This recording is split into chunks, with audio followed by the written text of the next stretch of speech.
Welcome back everyone. तो आज की जो वीडियो है ना वो सिर्फ और सिर्फ डीटीएफ प्रिंटर के बारे में रहने वाली है। बट डीटीएफ प्रिंटर के साथ में एक और चीज़ है, प्लॉटर।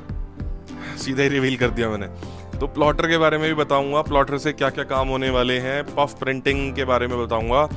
बट उससे पहले ना देखो, मैं आपको थोड़ी सी चीज़ बताता हूँ। मेरे पास एक ही टेबल है, ठीक है। और इस टेबल पे एक तो अपनी ये पुरानी वाली मशीन रखी है 15x15 वाली हीट प्रेस, एक डीटीएफ प्रिंटर हो गया, इसे अपने से ज़्यादा जगह चाहिए, और एक ये हो गई अपनी 16x24 की नई वाली मशीन। अब टेबल एक ही है। अब मेरे को यहाँ पे देखो सेटिंग बदलनी पड़ेगी बहुत सारी।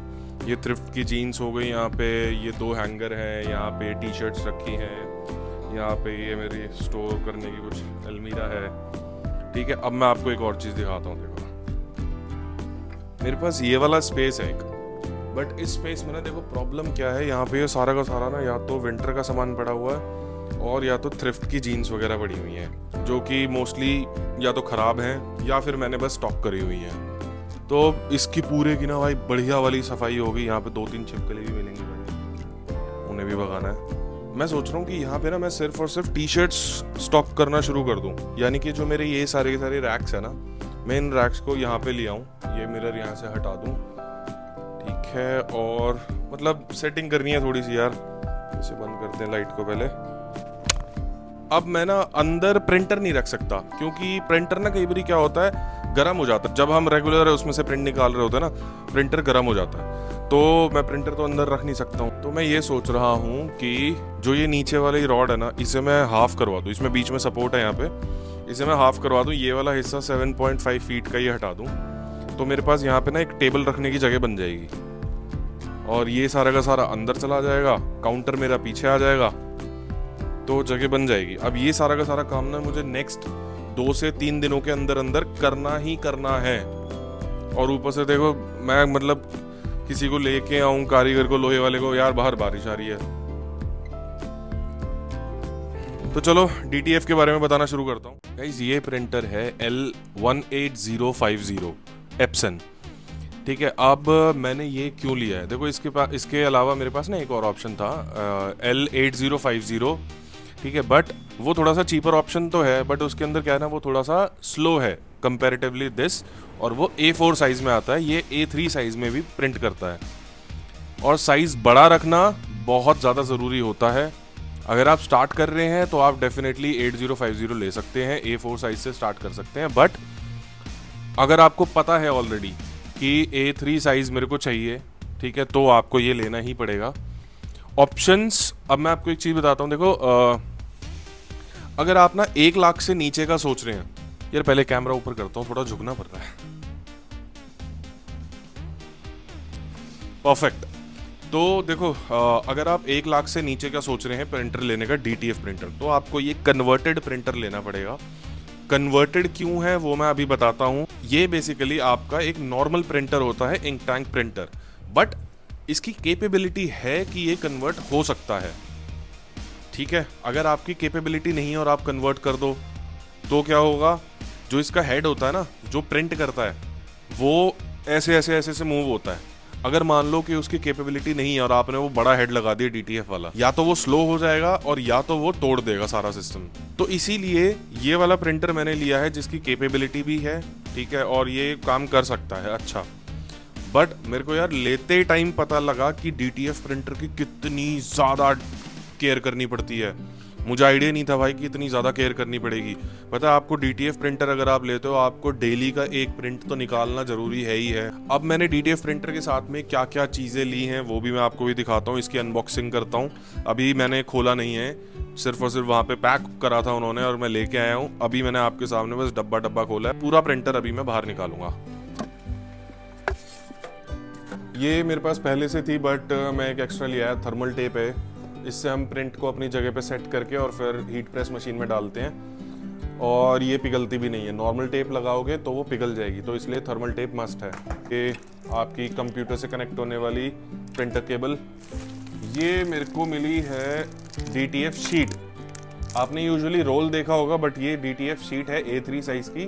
बट ये A3 से ना एटलीस्ट 1.5-2 इंच के आसपास ये लंबी है, तो इसमें मेरे को एक्स्ट्रा प्रिंट मिलता है। और मैं वैसे आपको इसकी कॉस्ट बता दूं, ये 20 रुपये शीट है, 2000 रुपये का मुझे मिला है। 100 शीट है इसके अंदर, तो 20 रुपये शीट है। ये साइड में पड़ा था, ये तो मैं दिखाने भूल गया। ये DTF पाउडर है, ये भी मैं अपने लिए एक्स्ट्रा लेके आया हूँ।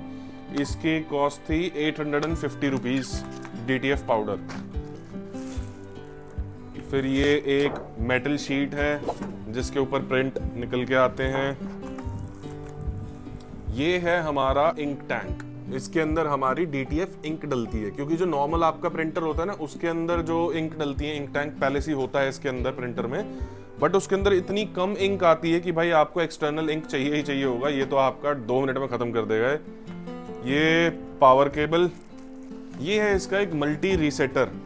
मल्टी रीसेटर बेसिकली क्या होता है ना, आपके इस प्रिंटर में एक चीज़ होती है जो कि वेस्ट इंक कहते हैं कई लोग, ठीक है, मुझे उसके बारे में एग्जैक्ट नहीं पता, बट उसे रीसेट करना पड़ता है हर 4-5 महीने के अंदर या 6 महीने के अंदर रीसेट करना पड़ता है। तो या तो वो चेंज कराओ आप हर बारी 2000 रुपये देके, और या तो आप ये मल्टी रीसेटर रखो, इससे काम हो जाता है।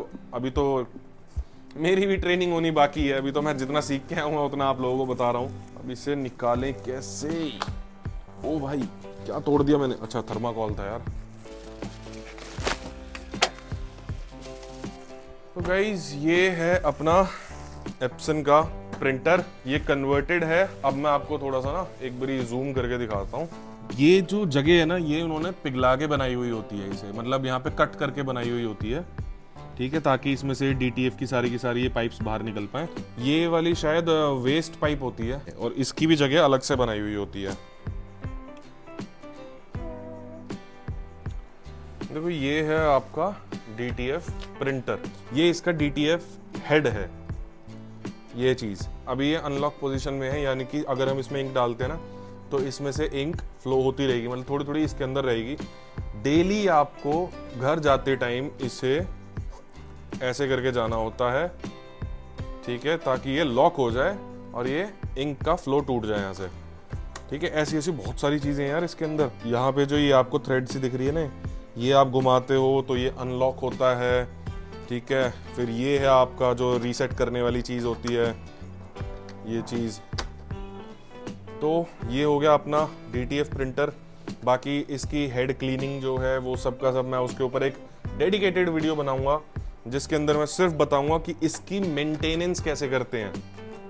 अब देखो कई लोगों का क्वेश्चन रहेगा कि इसकी मेरे को पर शीट की कॉस्ट क्या आनी है, ठीक है। देखो वो वाली कॉस्ट जो होती है ना, वो आपके निकालने बहुत डिफिकल्ट होती है, क्योंकि क्या कलर आप यूज़ कर रहे हैं टोटली उसके ऊपर डिपेंड करता है। बाकी अब इस प्रिंटर की मेंटेनेंस के ऊपर मैं आपको एक अलग से वीडियो बना के दिखाऊंगा।